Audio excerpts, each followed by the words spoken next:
just updated the app and noticed that the nearby Pokemon feature has been changed.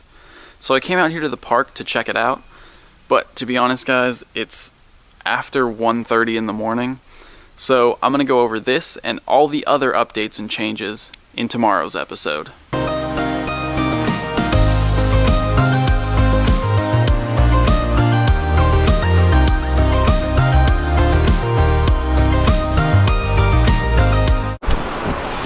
I'm out in Glendale today, shooting with Dante. It's an early morning, early considering I only slept 3.5 hours last night. Yo, that's hold on, let's get serious for what we're doing. All right. Ready? And we're in intro. Ready? And Quick Pokestop for lunch, and then we're gonna check out your Pokemon. I gotta check in. Let's see how you're doing. I'm doing all right. I'm level 11. It's respectable. I mean, I'm working a lot. I can't be just going around all day Pokemoning. But I got what we should do? Numbers or let's cards? see by CP. Come on, dude. CP. There. That's my CP. I got my Severus, my Akbar. What is it? Akbar? Not Akbar. Cobra backwards. Arbok. Oh, so close. But I got the Marowak.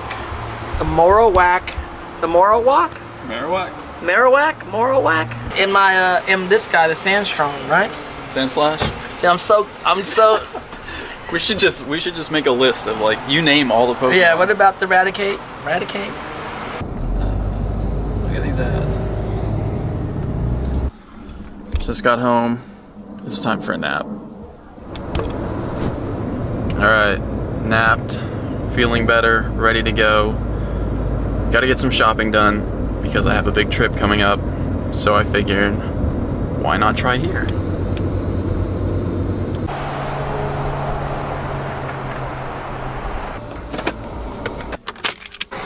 Okay, I'll be honest, I didn't come here for the advertised 19 Pokestops and 3 gyms, but it is a nice bonus. I came here because it's the closest H&M. The Hitmonchan just spawned at the Nike store. Remember what we were saying about keywords? Athletics, a boxer. I don't know. What's yours? 20. 635. Oh my god. But you know what? Hitmonchan's honestly really weak. Really? It's weaker than Weepinbell. I honestly wish Hitmonchan was better, and Hitmonlee. We need a serious rework of the way stats work in this game. Again, I'm gonna go into it eventually. I just need time to formulate a proper argument, because it really needs work.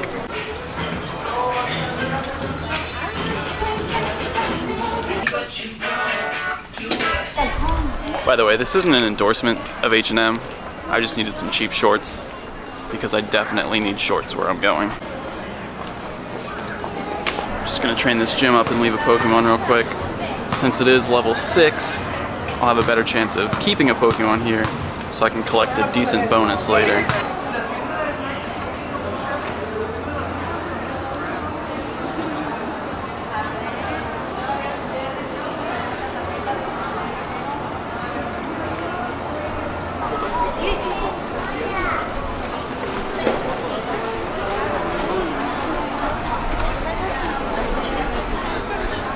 Remember, when you're training a gym, you want to use Pokemon with CP lower than the Pokemon in the gym because you'll gain more prestige that way. You don't have to fight them all. You can fight the same first Pokemon over and over again and quickly gain prestige if you can beat it easily.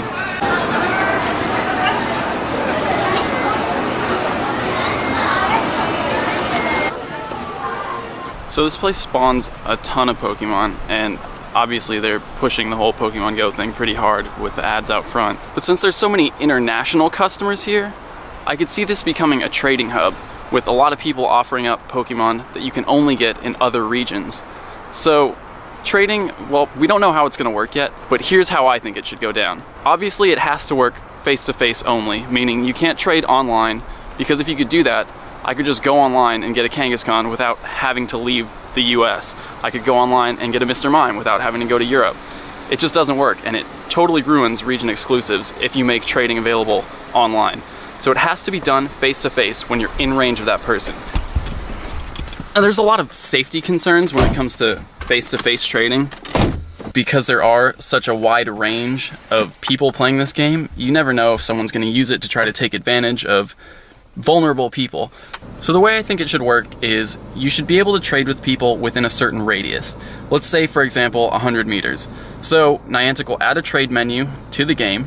You go in and you set up a trade. You say, I'm offering this Pokemon, Kangaskhan. I'm looking for Tauros. And then anyone who comes into the trade center within a 100-meter radius of you can see that you're offering that trade and what you're expecting in return. They can offer something to you and you can choose to accept it. This works because you can set up trades randomly. You could just walk into a crowd and see if anyone around you has what you're looking for, but it also lets you set up trades ahead of time. So if you were to meet up with someone who you know has something that you want, like a perfect IV Golduck, for example, you can set up that trade ahead of time and then still use that system to trade because you'll be within 100 meters of each other. So it works out, and I think it's a logical way to implement it. Now, a greedy way that they could do it is to make it linked to Pokestops, and we know that they're adding different modules and upgrades to Pokestops. So if there was a trade module, you could add the Pokemon you're looking for to the Pokestop, and other people who look at the Pokestop can then offer you a trade. Obviously, that would be something that you have to buy in the shop. So Niantic, please don't do it that way. But if you like my other idea, feel free to use it. That one's on me.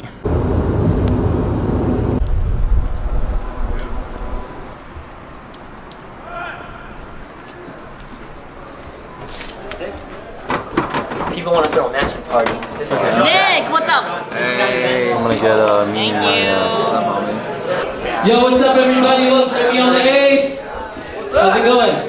Yo, I need some energy from you guys.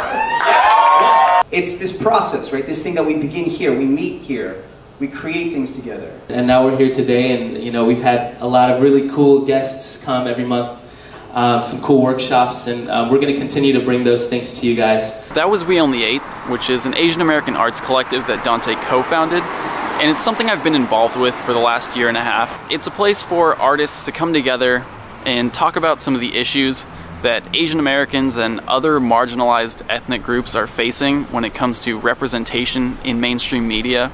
It's a great place to meet collaborators.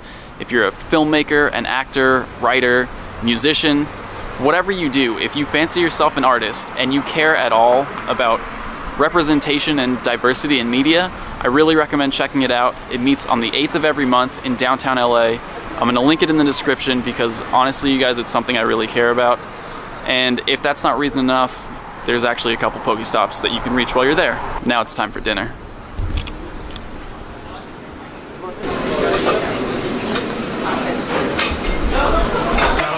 Ramen and Pokestops.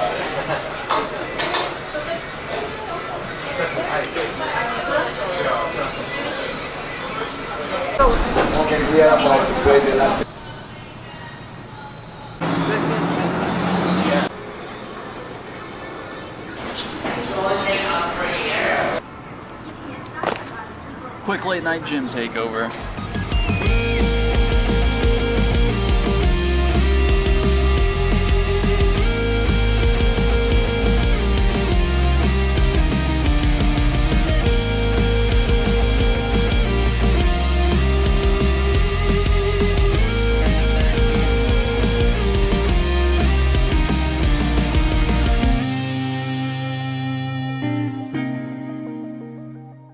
Before I end the episode, we have to talk about Niantic shutting down POKÉADVISOR. It's unfortunate, but there is a new alternative if you're on Android. Sorry iOS users, I don't have anything for you right now. But if you're on Android, check this app out. I'm going to link to it in the description, and it works very similar to POKÉADVISOR. So you can sort all your Pokemon by IVs, and it tells you their exact percentage. You can tap on them to see detailed stats, including all their IVs, their CP, how many candies you have for the species, the cost to upgrade, their moves, their weaknesses. That's really helpful if you're new to Pokemon and you're not totally 100% confident on type advantages. It also gives you other stats that the game doesn't tell you, like base catch rate and base flee rate, and it also tells you the Pokemon's maximum possible CP. Some of the Pokemon I caught recently have pretty good IVs. 93% on Rhydon, 93% on Golduck. Both of the Weedles I hatched yesterday are 93%. Not that Beedrill's going to end up as anything spectacular, but it's nice to know. My Weepinbell's 93%. It's crazy how many 93% IV Pokemon I've come across in the last day or so.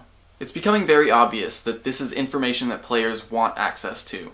So instead of continuing to shut down these services, I think Niantic either needs to create a third-party API that developers can use, or just make the information accessible in-game. I can understand why they might want to keep IVs hidden, as it is kind of confusing and intimidating for more casual players, but there's no reason we shouldn't be able to see things like our Pokemon's stats or level. You can easily add stats to a Pokemon summary page in a way that's not going to intimidate casual players, but will also let more dedicated and involved players keep track of things like IVs. So that's all I have to say about that for tonight.